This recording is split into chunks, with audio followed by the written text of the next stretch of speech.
Hello friends, welcome to IBPS Winners. In today's video, we are going to discuss वो 3 आदतें जिनके रहने पर आप नहीं बन पाएंगे बैंक ऑफिसर। तो वो कौन सी 3 आदतें हैं जिनकी वजह से ज़्यादातर एस्पिरेंट्स अपने बैंक एग्जाम्स को क्रैक नहीं कर पाते हैं। जानने के लिए बढ़ते हैं हम आगे की तरफ। अगर आप भी बैंक एग्जाम्स की प्रिपरेशन कर रहे हैं और आप किसी छोटे शहर में रहते हैं या फिर आप बैंक एग्जाम की प्रिपरेशन अपने आप कर रहे हैं, यानी कि सेल्फ स्टडी कर रहे हैं या किसी कोचिंग को भी ले रहे हैं, तो ये वीडियो बिल्कुल आप ही के लिए है।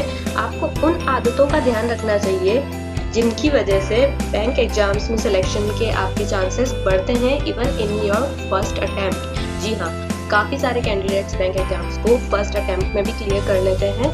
काफ़ी सारों को काफ़ी वक्त लग जाता है और इवन कई बार वो सेलेक्ट नहीं हो पाते हैं। तो बैंक एग्जाम्स की प्रिपरेशन करने के लिए आपके लिए जानना जरूरी है कि bank exams are really tough and if you want to crack the exam you have to prepare for the exams religiously and diligently. अगर आप इन 3 चीज़ों को अवॉइड करते हैं तो आपको बैंक एग्जाम्स में बार बार नहीं बैठना पड़ेगा, कम्पीट नहीं करना पड़ेगा और आपका सिलेक्शन पहली बार में ही हो जाएगा और आप अपना सपना पूरा कर सकेंगे। First is not giving up on entertainment. काफ़ी सारे कैंडिडेट्स इंटरनेट और टीवी से इतने एडिक्टेड होते हैं कि यही उनके सबसे बड़े दुश्मन बन जाते हैं बैंक एग्जाम प्रिपरेशन के दौरान।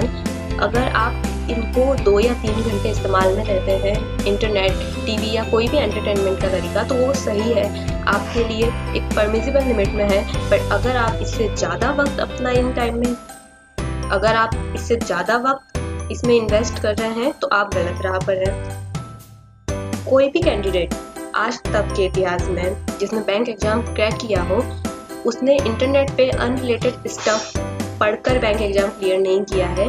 उसने केवल इंटरनेट पे वो चीज़ें देखी हैं जो उसकी स्टडीज़ से रिलेटेड है और उसको अपनी बैंक प्रिपरेशन को इम्प्रूव करने में हेल्प करती है। तो इंटरनेट पे उन चीज़ों पर फोकस कीजिए जो आपके बैंक एग्जाम्स में आपको हेल्प कर सकती है। डेफिनेटली आप कुछ समय एंटरटेनमेंट को दे सकते हैं लेकिन बहुत ज़्यादा नहीं दे सकते। और फोकस कीजिए जब आप अपनी इंटरनेट पे भी प्रिपरेशन कर रहे होते हैं तो इंटरनेट प्रिपरेशन को बहुत ज़्यादा टाइम देने की ज़रूरत नहीं है। फोकस कीजिए एक्चुअल स्टडीज़ पर रादर देन मॉक टेस्ट। काफ़ी सारे कैंडिडेट्स केवल मॉक टेस्ट की प्रिपरेशन ही करते रह जाते हैं और वो कभी एग्जाम्स को क्रैक कर ही नहीं पाते हैं क्योंकि उनका बेसिक्स ही क्लियर नहीं होता है। बढ़ते हैं आगे की तरफ। वो दूसरी आदत है ट्राइंग टू डू एवरीथिंग। काफ़ी सारे कैंडिडेट्स ऐसे होते हैं जो SSC CGL, SBI PO, IBPS PO, clerk examinations, other insurance examination, UPSC, सारे एग्जाम्स को साइमल्टेनियसली लेकर चलते हैं, सबकी प्रिपरेशन कर रहे होते हैं और एक्चुअली उनका किसी भी एग्जाम में सिलेक्शन नहीं होता। देखिए, हर एग्जाम का अपना एक पैटर्न होता है, उसको क्रैक करने की अपनी एक स्ट्रेटेजी होती है। तो आपको फोकस करना चाहिए एक वक्त में केवल एक एग्जाम पे।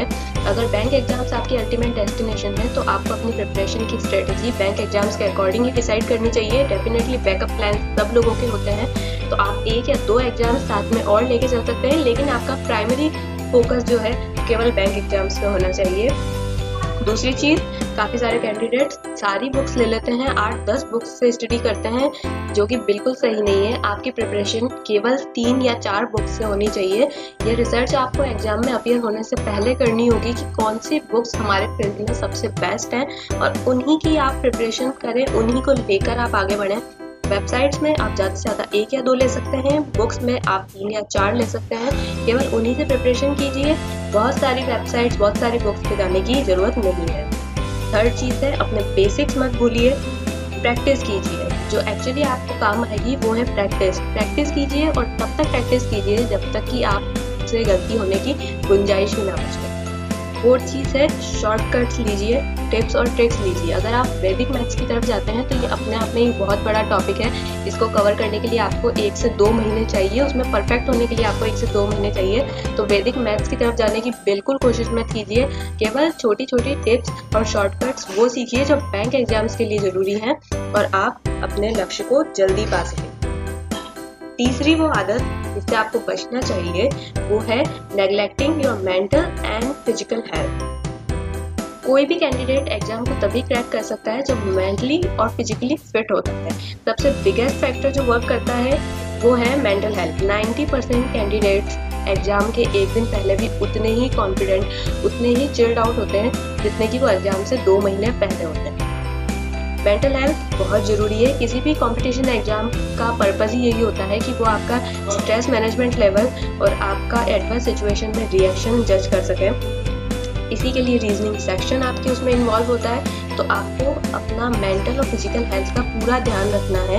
एक शेड्यूल से स्टिक रहिए। मॉर्निंग और नाइट में आपके उठने से लेकर सोने तक का एक शेड्यूल होना चाहिए। फिक्स आवर्स होने चाहिए। 1-8 घंटे ऊपर नीचे चलता है, लेकिन बहुत ज़्यादा वेरिएंस इसमें एक्सेप्टेबल नहीं होगा।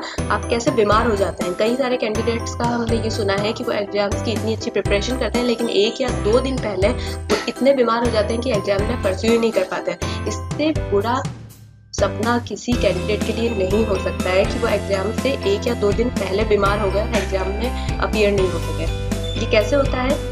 आप अपना मॉर्निंग से स्टडी स्टार्ट करते हैं, कुछ भी जंक फूड खाते हैं, फिर आप अपना इवनिंग का शेड्यूल लेते हैं स्टडीज़ का।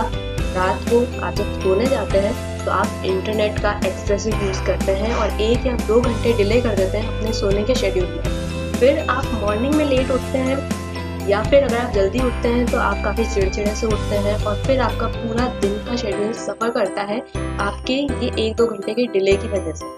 तो इंटरनेट का यूजेस नाइट टाइम में इट्स अ बिग नो, कभी नहीं करना चाहिए और अपने शेड्यूल से स्टिक रहिए। अपनी मेंटल और फिजिकल हेल्थ का ध्यान रखिए। प्रॉपर फूड, प्रॉपर स्लीप, ये 2 चीज़ें आपके लिए बहुत ज़रूरी हैं।